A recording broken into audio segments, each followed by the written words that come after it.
ने उन्हें राखी बांधी है। ये तस्वीरें भी आपको दिखा रहे हैं जहां रक्षा मंत्री राजनाथ सिंह आज रक्षा बंधन मना रहे हैं और ये तस्वीरें भी टीवी स्क्रीन पर जहां बहनों ने और महिलाओं ने उनके हाथों पर, उनकी कलाई पर रक्षा सूत्र बांधा और ये तस्वीरें भी टीवी स्क्रीन पर।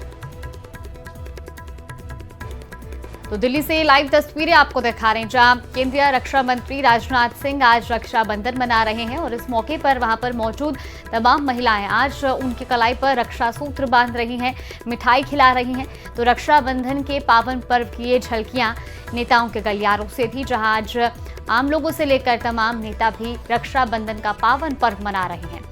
और चलिए अब खबरों में आगे बढ़ते हैं। पाली शहर सहित पूरे राजस्थान में रक्षाबंधन का त्योहार धूमधाम से मनाया जा रहा है।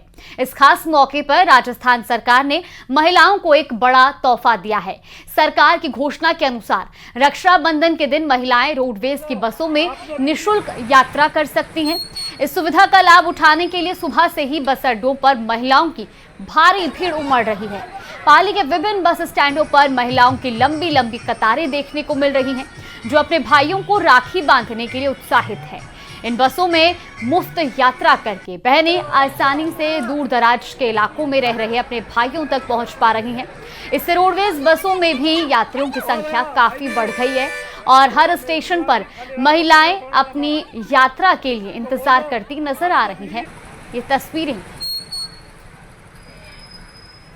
जा रही है और गवर्नमेंट के द्वारा राखी पर्व सारी बसों की महिलाओं के लिए बस फ्री की गई है। उसके लिए हम बहुत आभारी हैं और हम कृतज्ञ हैं और आने वाली सब महिलाओं को भी इसका लाभ उठाएगी और कल के लिए भी व्यवस्था करेगी वापस आने के लिए। तो वहीं डिप्टी सीएम दिया कुमारी आज आर्मी कैंप पहुंची है। रक्षाबंधन के इस पावन मौके पर तस्वीरें भी आपको दिखाते हैं। तो आपको बता दें कि आज रक्षाबंधन का पावन पर्व मनाया जा रहा है देश भर में और इसी कड़ी में तस्वीरें भी आपको दिखाएंगे जहां पर दिया कुमारी आज आर्मी कैंप पहुंची है। लेकिन उससे पहले तस्वीरें देखिए जहां रक्षाबंधन के मौके पर जगह जगह भीड़ देखने को मिल रही है और क्योंकि आज राजस्थान सरकार ने महिलाओं को तोहफा दिया है फ्री में बस में सफर करने का, ऐसे में तस्वीरें आपने देखी। चलिए खबरों में आगे बढ़ते हैं। पूरे देश में जहां रक्षाबंधन का त्योहार भाई बहन के अटूट प्रेम और रक्षा के वादे का प्रतीक माना जाता है, तो वहीं चित्तौड़गढ़ जिले का एक गांव अपनी सदियों पुरानी और अनूठी परंपरा को निभा रहा है। ओछड़ी गांव में भाई बहन के रिश्ते की जगह पुरुष एक दूसरे को राखी बांधकर आपसी सद्भाव, भाईचारे और सुरक्षा का संकल्प लेते हैं। ये परंपरा गांव सालों से चली आ रही है और ये सिर्फ एक रस्म नहीं बल्कि आपसी विश्वास और एकता का प्रतीक है।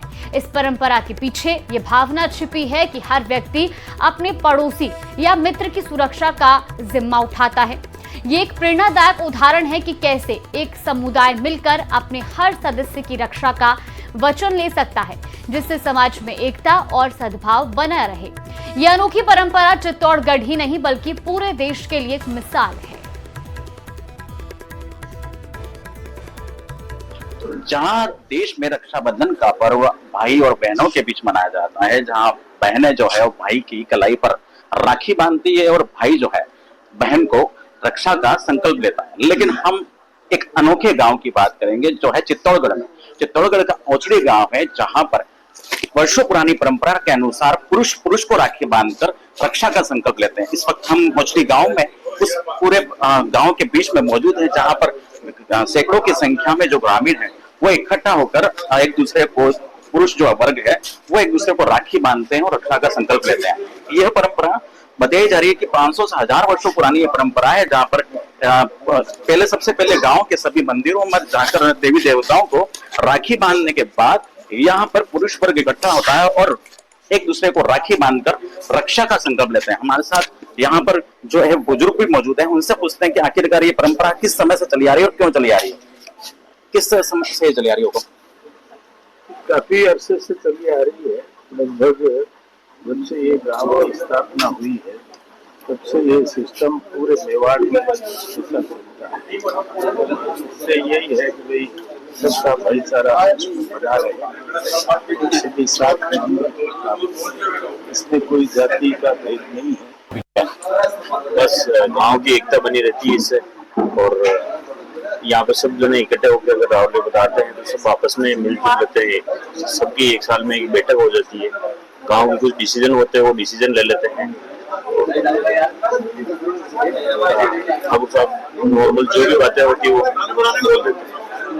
नॉर्मल आपस में एक दूसरे का मिलन हो जाता है ताकि आपस में कुछ भी मतभेद हो तो मिट जाते हैं। अनोखी परंपरा भी है, अनोखी परंपरा है, बिल्कुल कितने सालों से चली आ रही है।